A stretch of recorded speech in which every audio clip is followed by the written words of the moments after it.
But let's talk about those listing groups for a second, right? So how do you think about those listing groups? Do you take an approach of just put all products in a single listing group, or do you actually split it out by brand, by category? Yeah, so in my experience, the approach we take is that it does depend on the retailer. You know, if it's a low SKU volume store with maybe, you know, 5 or 10 products, we'll likely put it more into one campaign with 1 or 2 asset groups. If it's a larger store with, you know, hundreds of products or thousands of products, that's when we'll start to split it out a bit more to be more thematic and have more control over, you know, what products are taking up the bulk of the spend. Mm-hmm. Yeah, I mean, I can share this image now, and for audio listeners, I can walk through that as well.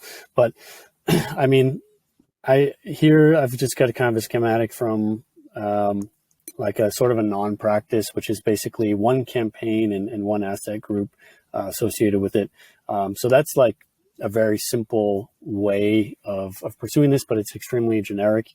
And then a more common practice that we're seeing is that people will have, you know, a campaign for product types or for, you know, attributes like a brand.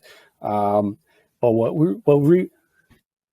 in this example that we're seeing on screen, so just to kind of illustrate this, right? But say you sell cookware.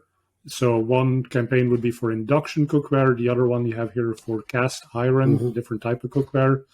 And you had a third one for baking. Yeah, exactly.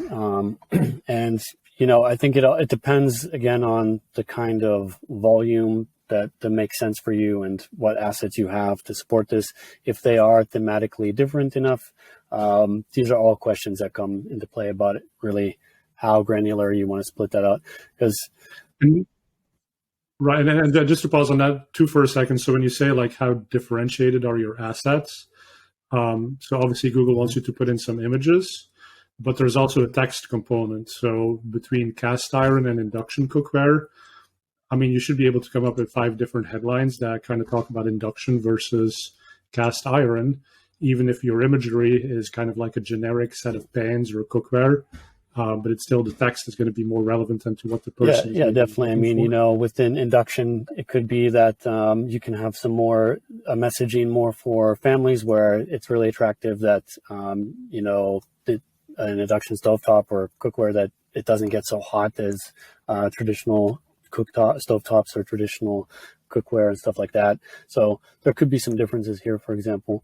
And then what we recommend, first off, we recommend that you don't just run in headlong and create a hyper-segmented campaign, but really take your time building this thing out.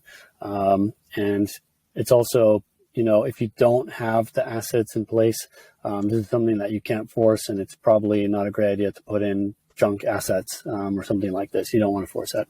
But what we recommend in the end is to have several campaigns and to try to reflect some business data here.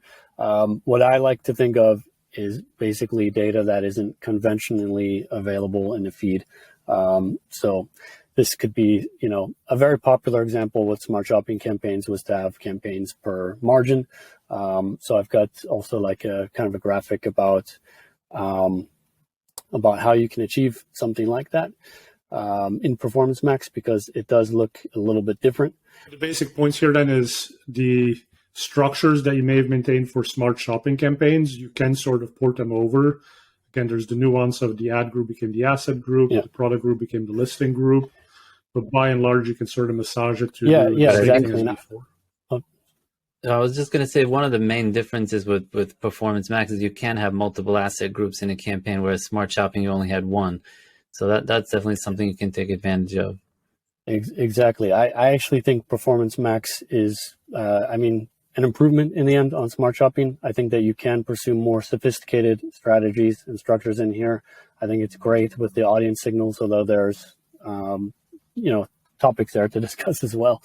But in a nutshell, you can take data like it could be anything. It could be sell-through rates. If you've got products that need increased advertising pressure because they're behind sales plan, or you've got products that are on the verge of stocking out and you want to slow them down a little bit. whatever the case might be, things that Google isn't going to necessarily know. Again, when we talk about that portfolio quality where they can overcompensate or undercompensate, in the end, you're talking about averaging, and some people don't like that average. There's a lot of detail or nuance that gets lost in the averaging thing like that.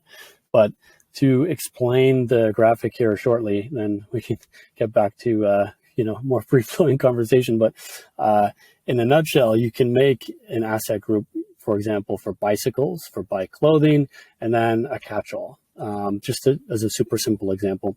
And then right, and then to up-level it a little bit. So for people not seeing the visual, there would be one campaign here, which is the high margin campaign.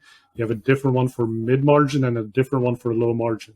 We're talking now about the high margin campaign, having 3 asset groups for the different product types.